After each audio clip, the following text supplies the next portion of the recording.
I'm Christian Lamich today for Country Music News International. We have Georgette Jones for you. So, Georgette, welcome to Country Music News International. Oh, thank you. I appreciate it. Thanks for having me. Georgette, it is a long time that we met each other before. So, could you please introduce yourself again to our readers and viewers here on Country Music News International who hear about the first time about you? Yes, my name is Georgette Jones.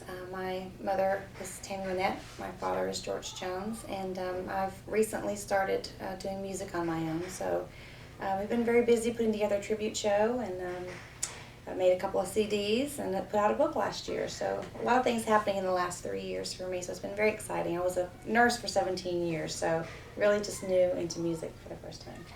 To all of you, Georgette Jones, that is a legendary country music artist, and she follows his footsteps now. Georgette, by the way, what kind of music are you playing? Are you doing the same music like your dad now, or something different? I'm doing traditional country music.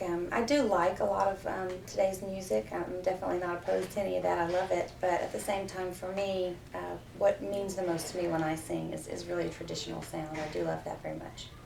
Tell us a little bit more about your latest CD. I finished recording my second CD about 7 months ago. It's called Strong Enough to Cry. And it was my second CD at Heart of Texas Records, and it was more music that I've written, more of my own music, not as much the cover material that I did from the first CD.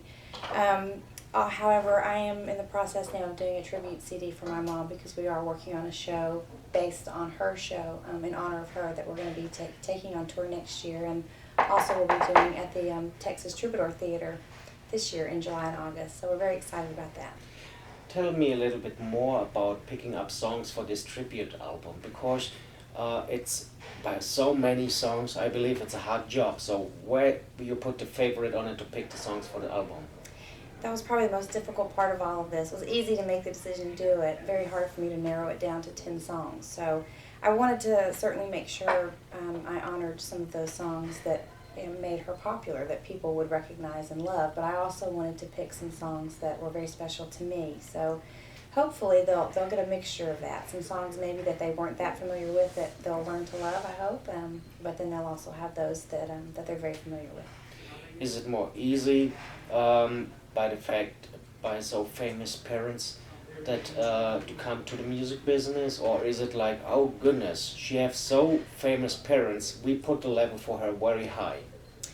I would be lying if I didn't say there was a little bit of both in there, because honestly, music for me is just what I've always been raised around. It's what I've always done. It certainly comes second nature for me to be involved in music, and I can't imagine my life not being revolving around music. But at the same time, growing up with my mom and dad, who they were and are, didn't actually make it easier in most aspects, because there was a huge comparison there, and that's natural. People want to compare, and that's okay. I can understand that, but at the same time, I think there was certainly a push from different people that I spoke to at different record labels that they wanted me to steer as far away from traditional music as possible, because they felt that would be worse for me, be more of a comparison if I stayed in that realm of country music, and I just wasn't comfortable with doing anything other than that. It wasn't long.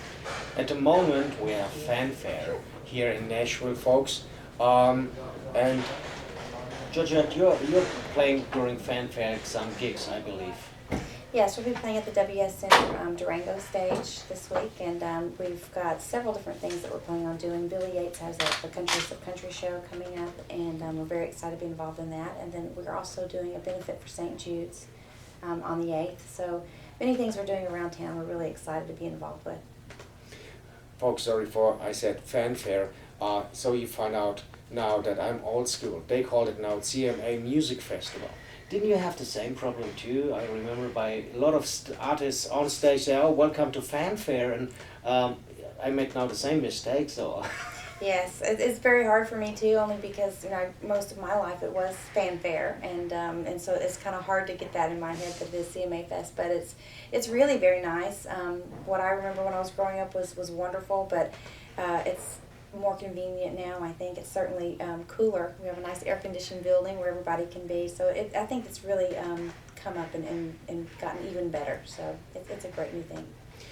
I believe you were asked this question the last days very often, but how's your dad doing? He's doing better. I know that he's getting some rest, and I appreciate everyone's prayers for him and hope that people will continue to do that. But he is hopefully getting plenty of rest now and on his way back to recovery. So, Georgette, did we forget anything to talk about that you'd like to share with us?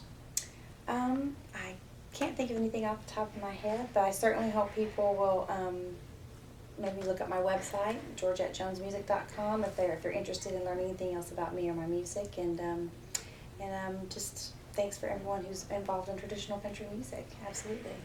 So, Georgette, it was nice to meet you. Nice to meet Hope you. to see you soon, and best wishes to your dad. Thank A you. lot of success with the new album, and hope to see you, might be during CRS or Fanfare next year. That'd be Have great. a good one. Thanks very much.